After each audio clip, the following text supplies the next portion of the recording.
Hoje eu vou fazer uma resenha com vocês, eu vou contar uma história referente a um carretel de linha corrente. Tá vendo isso aqui, ó? Carretel de linha da corrente. Uma linha antigaça e que todo mundo que tem mais de 30 anos com certeza tem alguma experiência, alguma história para contar referente a essa marca de linha. E comigo não foi diferente. Logo cedo eu comecei a soltar pipa, e quando eu comecei a soltar pipa, vocês acham que eu já cheguei logo comprando um carretel de corrente com 5 anos de idade? Não. A mamãe dava pra nós lá, era linha de costura.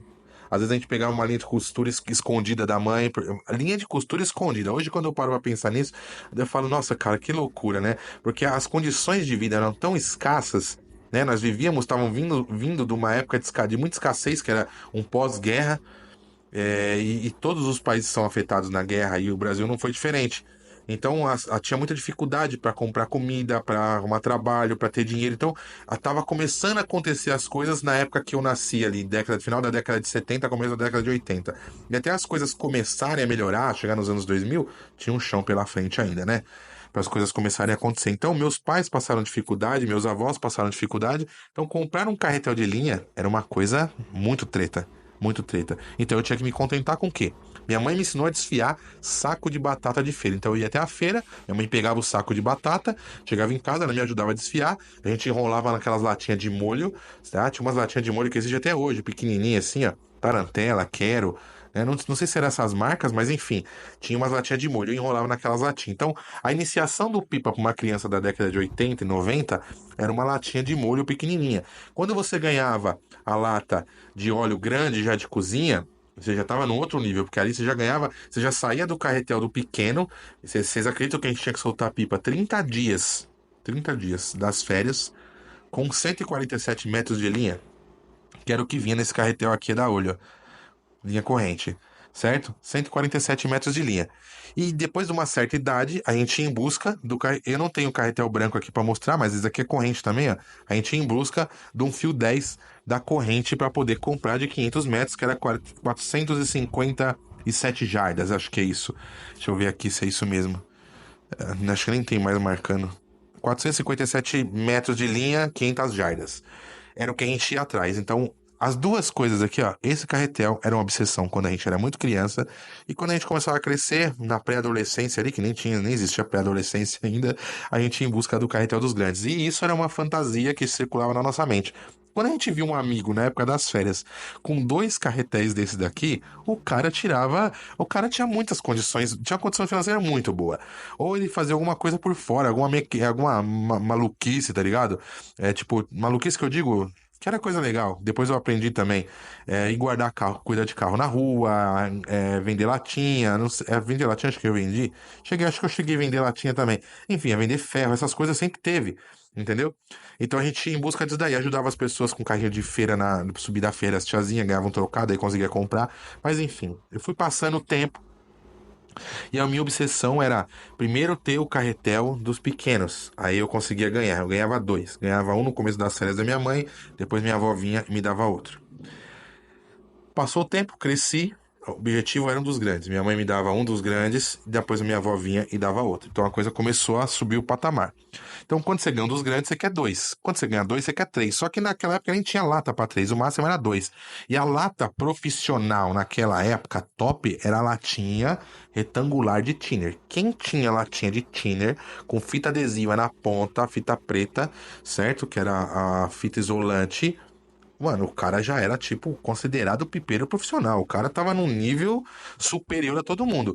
E o tempo foi passando e a gente foi aumentando as latas. Aí começou a lata de leve leite, as latas de thinner gigante. Os caras mais velhos já eram mais abusados e já traziam umas novidades que... As novidades eram o quê? A gente via aquilo e a gente queria aquilo. Os olhos brilhavam, que nem hoje quando o cara vai comprar uma carretilha do Chile, que é a mais top que a gente tem no mercado.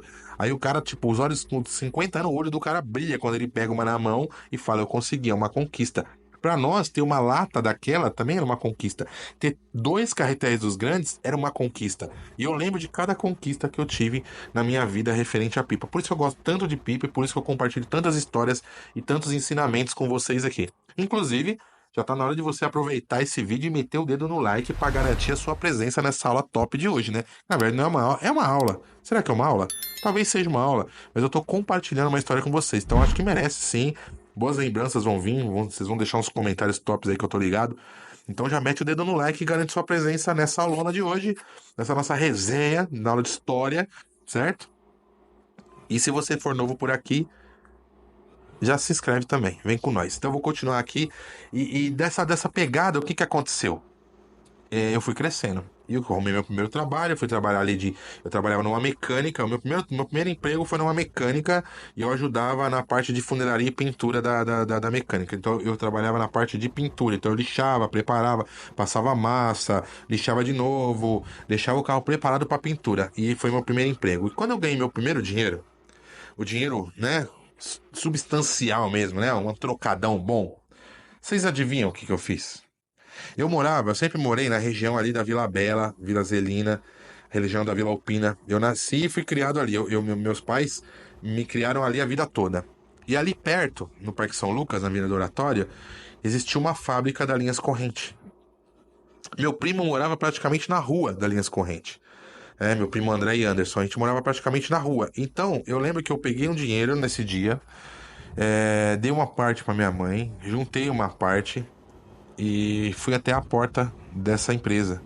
E eu lembro até hoje que eu cheguei lá e falei pro segurança que eu queria uma caixa de linha das correntes. E ela vinha embrulhada num papel pardo, toda bonitinha. Então era uma caixa, 12 carretéis.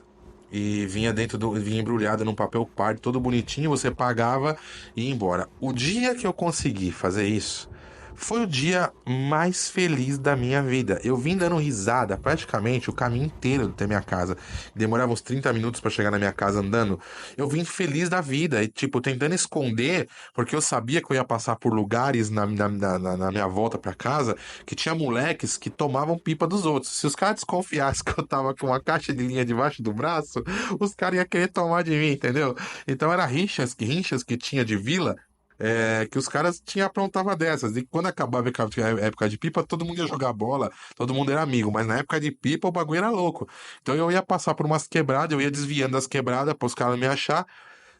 Mas quando eu consegui chegar em casa, eu liguei para um amigo e falei pra ele assim: consegui. Liguei não, né?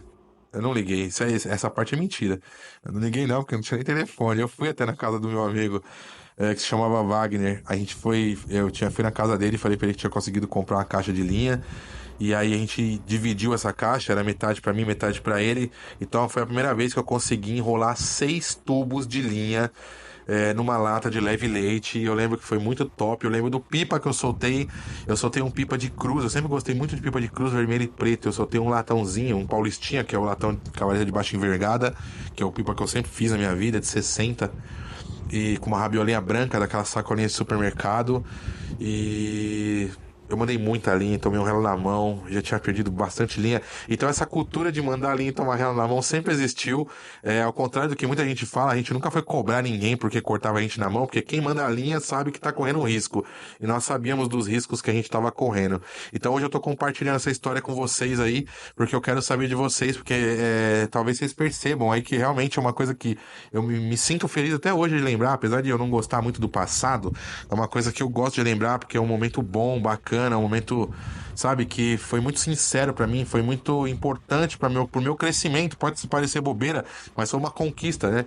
Que nem hoje as pessoas querem moto, querem carro. Na minha época eu queria só uma coisa simples, eu queria ter condições de comprar vários carretéis de linha, porque era uma ostentação e eu queria ostentar com os carretéis de linha, né? Vim com a latona aqui debaixo do braço, cheio de linha, todo pá na rua, e aí tomava ela lotado, tipo, depois de 2 semanas já não tinha mais linha nenhuma, já tinha gastado todo o dinheiro, o bagulho era muito louco, mas era uma época de ouro, e vivemos e estamos vivendo a pipa até hoje. Eu gosto muito das histórias, mas gosto muito do de hoje também, certo? As coisas que nós vivemos hoje, então eu não tenho nada contra hoje, e eu acho que o passado tá aí só pra gente lembrar e dar risada e ser feliz, e é isso daí. Eu não tenho nenhuma vontade que o passado volte pra nada. E você? Você tem vontade que o passado volte? O que você não vivenciou no passado que você queria vivenciar hoje com relação à pipa? E quais são as suas histórias relacionadas à pipa, né, ou a linhas corrente, principalmente a linhas corrente, né, que você acha muito top, assim, fala: poxa, professor, eu tive uma história muito top com a linhas corrente e eu tô compartilhando com você aqui. Então coloca aí embaixo. Se vocês gostarem desse tipo de vídeo, eu trago outros. Na verdade, eu vou trazer outros, vocês gostando ou não. Tem muita história legal pra contar e eu vou compartilhar algumas com vocês. E vamos ver o que dá.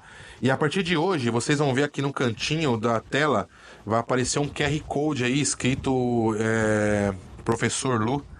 Faça sua doação, alguma coisa do tipo assim. Vai ter um QR Code aí para você ajudar financeiramente a Escola de Pipeiros. Então você pode mirar o seu celular nesse QR Code e fazer uma doação para a Escola de Pipeiros, entendeu? Pra gente manter o canal ativo, comprar equipamentos novos, estou precisando bastante. Então você vai contribuir de forma positiva. Sempre tem gente que me pergunta, professor, queria te ajudar. Então agora tá aí a possibilidade, ó. Pode fazer aí o depósito através do Pix que vai chegar em mim diretamente, beleza?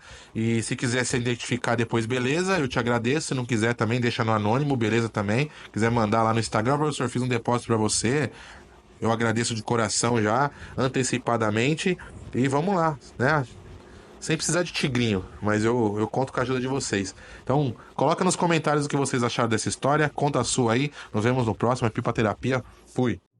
I can feel the blood creeping up from the heathens. Got will, got fight, got pride, got reason. If they wanna go eat, then you know I'm gon' feed them. If you're coming for me, hope you're ready for a demon. I got eyes in the back of my head, I'm seeing. Take me for granted and you know I'm leaving. I'ma take what's mine with the webs I'm weaving. I could take this crowd from seeing